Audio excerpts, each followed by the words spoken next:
We know what needs to be done. And it's super hard because we live in chaotic environments where there's very little that we actually control the way that we hope that we control. It's consistency in this case really is about boundaries of saying, this is important. This is a priority. I'm not going to not do it for all of the other thousands of things that are likely going to come up, because they will. Are you feeling overwhelmed, stuck, or uncertain about how to grow your business without sacrificing what really matters most? Welcome to The Business You Really Want, the show for women ready to build a sustainable, fully aligned business. Aligned with what, you ask? You, your values, your life. Seriously, it is possible. I'm Tonya Kubo, and along with business advisor extraordinaire Gwen Bortner, we're here to show you how.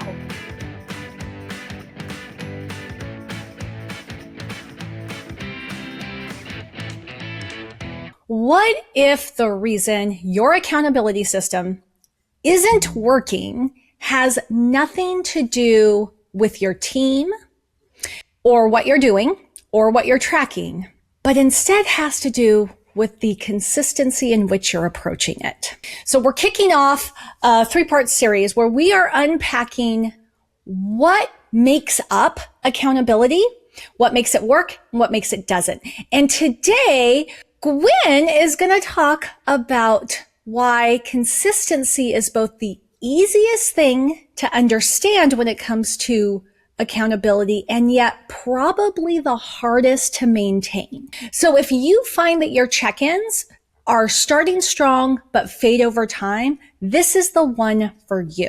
Now, Gwen, you always say, I've heard you say this for a long time now, that consistency is both the easiest and the hardest part of accountability. Explain what you mean by that.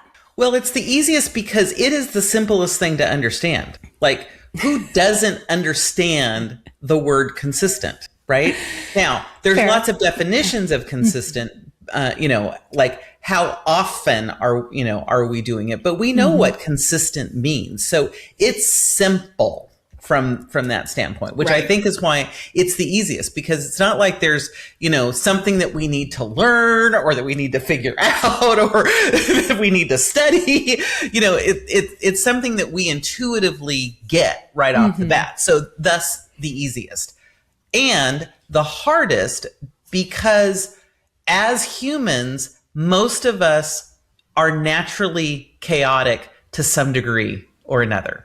There are a few humans out there that really are great about consistency and about habit and about everything going, in a very, very consistent way in their world all the time. But when we're recording this, you have just finished a week of doing a public task study, which would be the epitome example of how consistency is like not a thing. And a lot of it has nothing to do with you per se. It has to do with the rest of the world and how it impacts you and all of the other things that you don't have control over. And that's why I think consistency is also the hardest piece of it. Because if it was only about us and nothing else, most of us wouldn't have any problem with consistency. Right? We wouldn't have any problem with habits. We wouldn't have any problem with a whole lot of things. But that's not the way the world works. We interact with a lot of other people and a lot of other things. Even if we're relatively isolated, even if we don't have a big family, even if we still are interacting with a lot of people and have a lot of other things that impact our world. And so I think that's why consistency is the hardest piece of it. Yeah. And, you bring up a good point about the public task study. In fact, I'll link it here because, more people should be invited to the party that is my day-to-day life, getting pulled in a million different directions that I didn't see coming until they were there. But, I think it's interesting that you point out that left to our own devices, siloed from the rest of the world, the average person is consistent, right? The average person knows off the top of their head what the most important thing is to do. Yeah.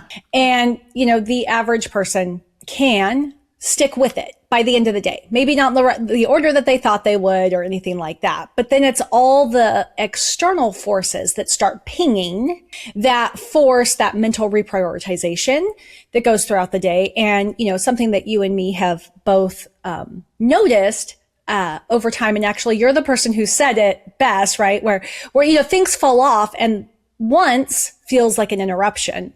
But the second time it happened, you're like, well, you just developed a new habit. Right. So you skip a check-in once and it's like, well, it's okay. Like there's a lot going on. I'm giving everybody a gift by not checking in on them this week.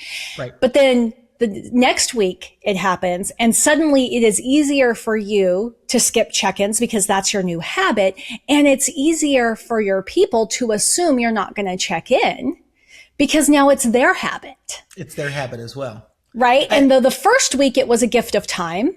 Right. After that, other things just fill the space. Right. Well, and maybe I'm the only person that this has ever happened to, but things that we feel like are really well-established habits, like brushing our teeth.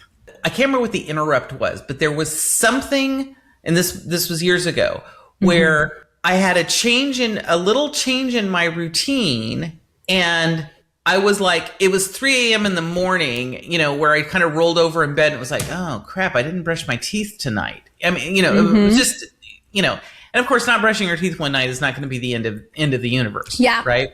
But whatever the thing was that interrupted the next night as well. Mm-hmm. And like on the third day, all of a sudden it was like, what?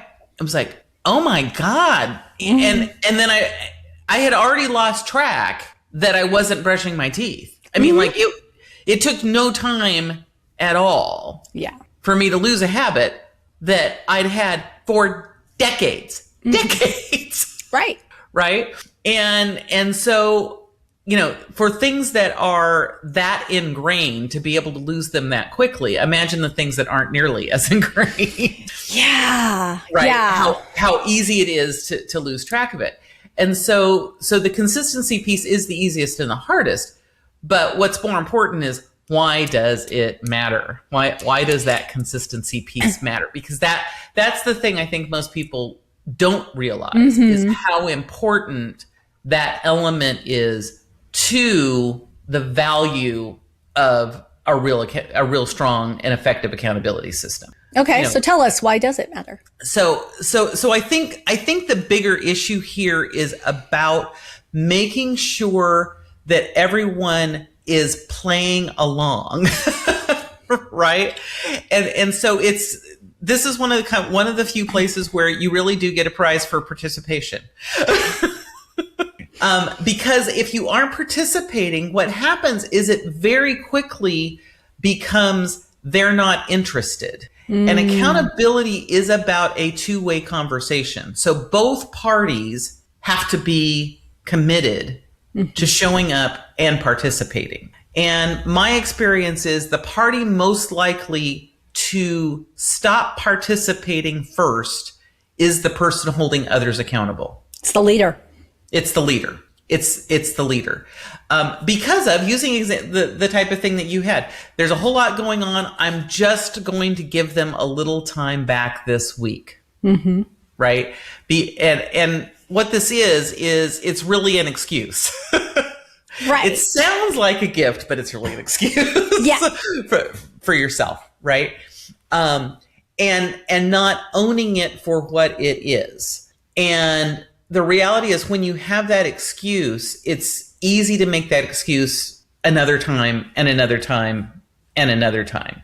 The only time that the excuse kind of works is if it really is a one-time event that is clearly a one-time event. And the example I will use is early on, before you and I were working together, there would be times that I wouldn't do my part of the review, but it was a one-time event. I'm going to be on vacation. I'm not going to be doing, anything for work. This is the week I won't be doing it. But I would not present it as at the last minute, I just remembered I'm not doing this. I would do it as a planned event. This week, I will not be reviewing on Monday, but I will review next week both this week and the prior week on that Monday. Now, that meant if someone waited for 2 weeks, they could do 2 in 2 weeks and I wouldn't know, right? But it was a one-time event. It wasn't like, oh, and I'm going to be on vacation the next week and the next week and the next week. It wasn't something that it was easy to make happen again and again and again. And so it was a very distinctive piece of it. But without that commitment on both sides, like I said, it starts feeling like make work because no one's actually paying attention. They don't actually care about me. It must not actually be important enough for them. So why should it be important for me? It's all of those pieces. And so that consistency is about the commitment, but the consistency in the bigger picture is about keeping momentum going on a long-term basis. Yeah, but it sounds to me like what you're also saying, though not directly, is that consistency creates trust. And I know from my work... I didn't say that, but that is exactly true. Yes. And I know from my work with communities that trust is what creates safety in organizations. Yes. Absolutely. So, when you do what you say you're going to do, when you say you're going to do it, like you said you were going to do it, people don't just trust that one thing. They start to trust everything you say. Right. And that makes them feel safe. You now become a safe person. Like when they say that they aren't going to yell at me, they're not going to yell at me. When they say, as long as I do this, then I'm in their good graces, then that is the bare minimum to be in their good graces. But the moment you stop doing the things you said you would do, or you stop doing them the way that you said you would do them, then it calls into question everything you say. And it's not just like, I don't think it's conscious, right? I think it's very subconscious. No, there's no way that people are processing that in a very linear, conscious sort of way, but it absolutely is happening behind the scenes. So how have you seen that play out? So one example was someone who was part of our initial group of testing on training on using the accountability system for their own team, and this didn't actually happen with their team, but it happened with another one of their clients. And because they had been in the process, they were able to like kind of see the whole picture. And it was like, oh, this is what's going on here. Their client had an accountability process, and part of her intake process of working with a new client is to do a bit of a interview survey with all of the employees of that client to talk about what's working and what's not. And what came up consistently was, we're supposed to do this accountability report, but no one ever looks at it. So most of the time I don't take the time to do it. And when she talked to the owner of the company and says, no one does their accountability report. No one's willing to be held accountable. And she said, but are you looking at it and responding? And, and are you checking in that they're doing it? And their response was, well, I shouldn't have to parent adults. And it was one of those things that was like, oh yeah, you don't understand that it's a two-way conversation, and that their piece of the equation is I'll do the report. Your piece of the equation is I will read it and respond to it and actually pay attention to the data that you're giving me. Right? But in their mind, it was like, but that's me parenting adults. And it's like, no, that's not parenting adults. That's actually having an accountable relationship. And so they had broken the trust. They're not actually going to look at it. So why should I do it? And then of course, on the other side, they were seeing it's like, well, they're not doing it, so it doesn't work. And it's like, no, it's both halves of the equation. But this was another example of the person who broke it first was the leader. Right. So here's what I'm hearing. First of all, accountability is a two-way commitment. And we've said that on the show before, right? Yeah. That it's a partnership. And, as you're illustrating, it's a partnership between, generally it's the leader and a team member, but it could be, a contractor. Yeah. And, a contractor and their client. There's a lot of different ways to have that accountability, but it is a partnership. It could be peers. I mean, there's a lot of ways to do it, but yeah, we're using the traditional version for the moment. So it's a partnership. Generally speaking, the consistency falls apart on the person who has agreed to be the holder of the accountability. You brought up one, I think it's a very common excuse, the whole, I shouldn't have to parent adults. I have heard that. I've heard that a lot actually in volunteer environments. Like they're a volunteer, they're an adult, da, da, da. Other things that I have heard that I would love for you to address is, I don't want to micromanage, or, the other thing I've heard is like, this isn't a good use of my time. What do you say to those sorts of responses? So micromanagement is the ultimate excuse that everyone is using now as the reason not to do something. I don't want to micromanage. Everything's micromanaging, right? Like I don't want to micromanage my 2-year-old using the restroom, so I don't ask them if they have to go potty. Right. Yeah. That's kind of an extreme example, but it actually feels like that these days. Almost any time when I question why someone doesn't do something with, my clients that I'm working with directly, almost always it's like, well, I don't want to micromanage. And it's like, that is so not even close to micromanagement. It's management. Like all management has now become micromanagement, which is not true. Right. So to me, anytime, like 99% of the time when someone says, I don't want to micromanage, that is just this kind of universal excuse. Right. And then when I start asking, it's like, well, what does actually micromanagement mean to you? What they basically define as managing. And then it's like, that is not micromanagement. That is so not even close to micromanagement. Yeah. So that's just an excuse. What accountability really is, part of it is management. It is saying, I want to make sure that we're on the same page, that you're working on things that is actually good use of your time in a way that's going to be productive for the company long term. None of that's micromanagement, right? Yeah. And real accountability, which we've talked about many times before, is about reflection and problem solving. Problem solving is never micromanagement. Yeah. Ever. So when when I hear that, that's just an excuse. It's the whole, I don't actually want to do the work, or I'm afraid to do the work because I might get to micromanage. Right. Right. But the initial work, that is not micromanagement. That is not, that is not the issue. The better use of time, that's another one of those things that we tell ourselves. It's like, well, I spend 30 minutes in my one-on-one meeting with them. That 30 minutes could have been used to get, 3 things done.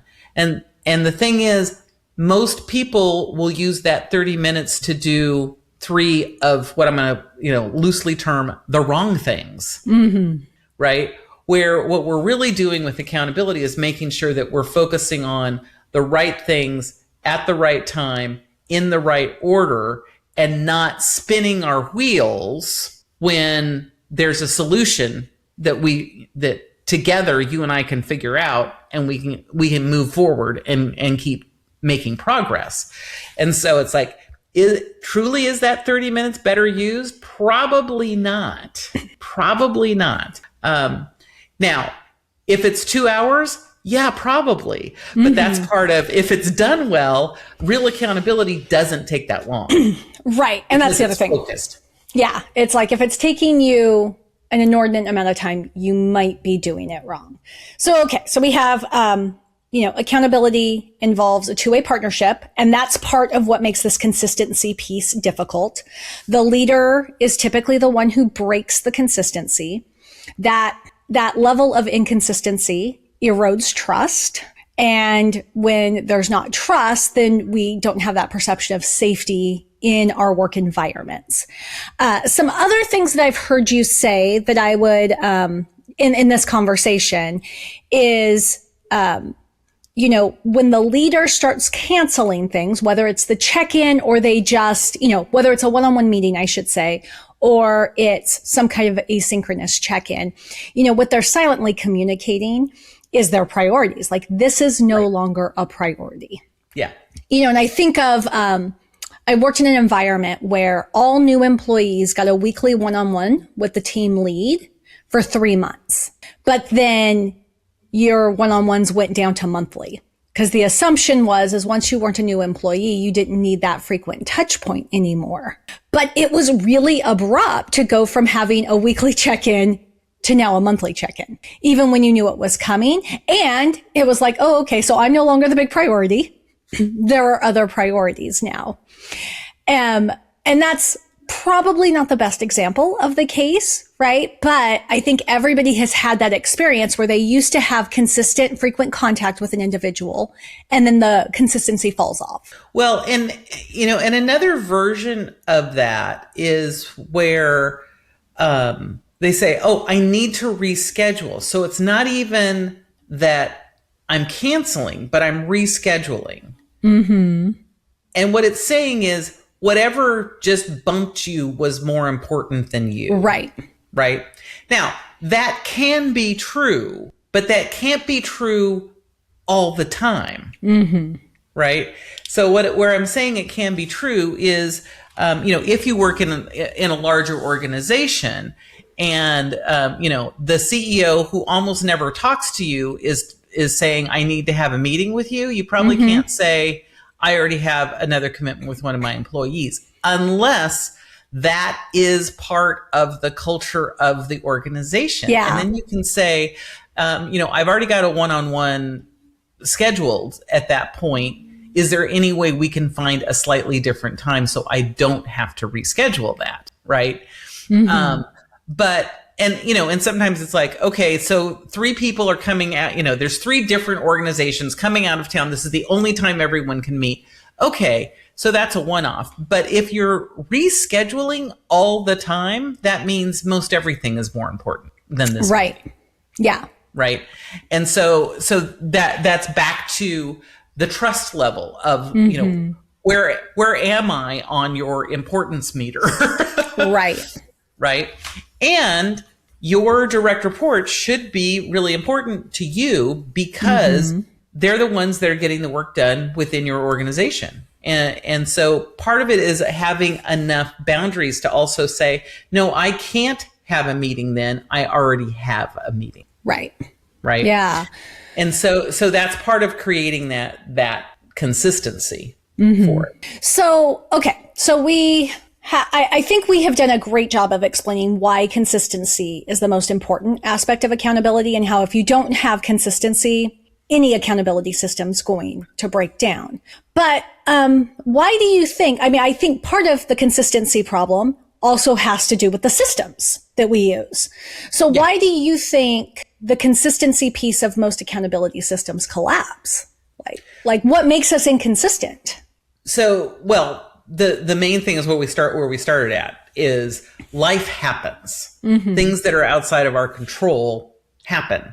And so the first is having a what I'm going to call it a backup plan is, to me, is the first most important piece, right? Of saying, like for us, we do accountability check-ins on Mondays, and we have informed people that if it's a national holiday, we probably won't do them until Tuesday. Now, we just passed a national holiday that was on Monday, and I still did them on Monday because I had some time. And so I just sat down and got them done. But I wouldn't have considered it a failure if I didn't do them till Tuesday, right? But that's a known thing, right? So we make a choice there. In our world now, if I'm not available, you cover. And so, so that also is a piece of it, that if I'm on vacation, I don't have to say I'm not going to do it for 2 weeks. You just jump in and do it, and that works. So having a backup person, if you're in some sort of organization. One of the other things is, and this is what we do, is who holds you accountable to holding your people accountable. And that's the challenge that I think most small business people struggle with, is there is a challenge at the top of who's actually holding the top person accountable for doing the work. So then are you saying that consistency really is only about the accountability process, or do you think consistency affects other aspects of the business? Well, so it definitely is a key element in the accountability process. If it's missing, the accountability process will fall apart. But that consistency piece also is the piece that creates the momentum. That I think it's in Good to Great that they talk about the flywheel. It's what creates the flywheel. It's what allows things to keep building on themselves going forward. And as we move into talking about the second and third elements, that consistency piece is where that's going to actually start showing results, because you're building momentum over time. And once people get in that habit of reflecting, problem solving, building that trust, like you talked about, that they know that they can really get the solutions that they're looking for, and that the support is actually there, then that's where we start, and we start gaining a little bit of ground. But over time, that consistency actually creates that exponential curve where all of a sudden it's like, holy moly, we are getting so much more done than we did before. And it's not really because they're putting in more work. It's that they aren't having to, I'll say, restart and or make adjustments so much further into the process. Yeah. So it sounds, in my experience with the accountability process and the consistency that I've been able to enjoy as part of your team, what I've seen happen is that things tend to get, like, problems are identified and sometimes even solved before becoming urgent. Mm-hmm. And that alone, I think, reduces the amount of reactionary decision-making that has to be done. Right. And that's where this exponential curve happens, because what we don't realize until there's enough consistency for a long enough period of time. Both of those things have to be in place. It's why it really is that exponential curve where we gain a little, all of a sudden it's like, woohoo, we're off to the races, is because we don't realize how much time we're spending rethinking and reworking work that a lot of work has already been done on. Mm-hmm. And like you said, when you're able to do that so much earlier, then all of a sudden it's like, oh, well, I can just keep moving forward. And all of a sudden, that energy really starts paying off. Right.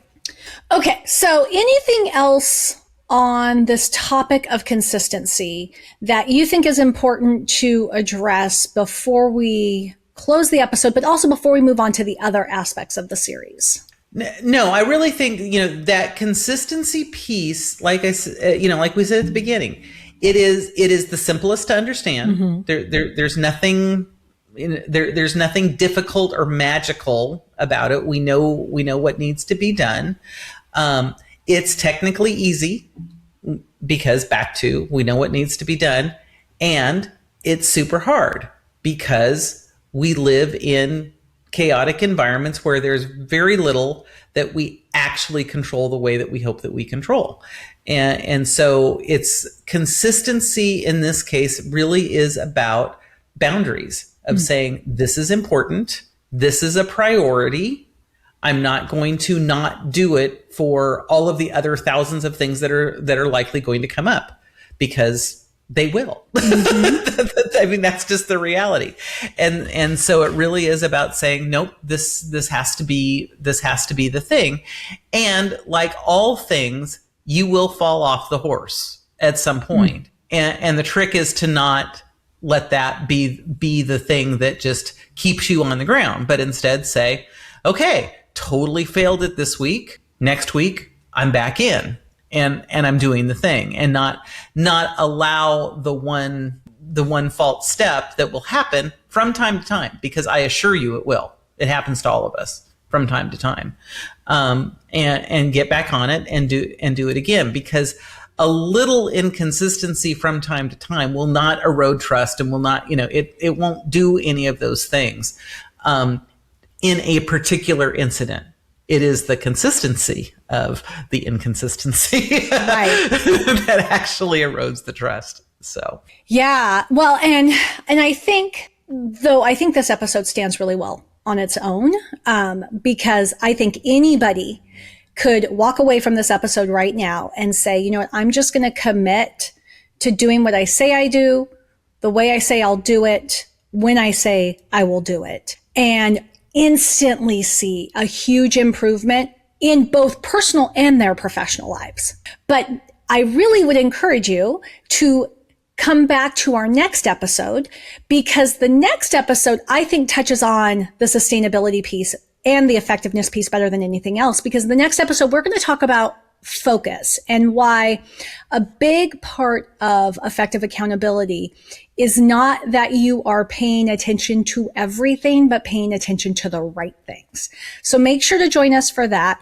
And I would say if this episode has made you realize that consistency is an issue for you, then why not take a step toward a process to being consistent in a very easy way, which is to sign up for Gwen's really good question email. And so Gwen holds that space of consistency for you by sending you an email every single Friday, not with more information, because the last thing you need is more on your list, but with just a really good question for you to reflect on. It's a strategic prompt that helps you think like a CEO of your business, and you get to spend 5 minutes thinking on it, 15, whatever makes sense for you, or you could just archive it and just wait for the next week. That's all up to you. But if you sign up at everydayeffectiveness.com/question, you'll start getting those emails on Fridays. And if you ever choose to respond, you get a personal response from Gwen, or like she said in this episode, if she's not available, then I will step in. But usually the responses come from Gwen. All right, well, we will see you next time when we are talking about focus. Thanks for tuning in to The Business You Really Want with Gwen Bortner. I'm Tonya Kubo, reminding you that sustainable success is within reach. Make sure to subscribe to the show and visit thebusinessyoureallyWant.com for more resources. Until next time, keep dreaming big and acting with intention.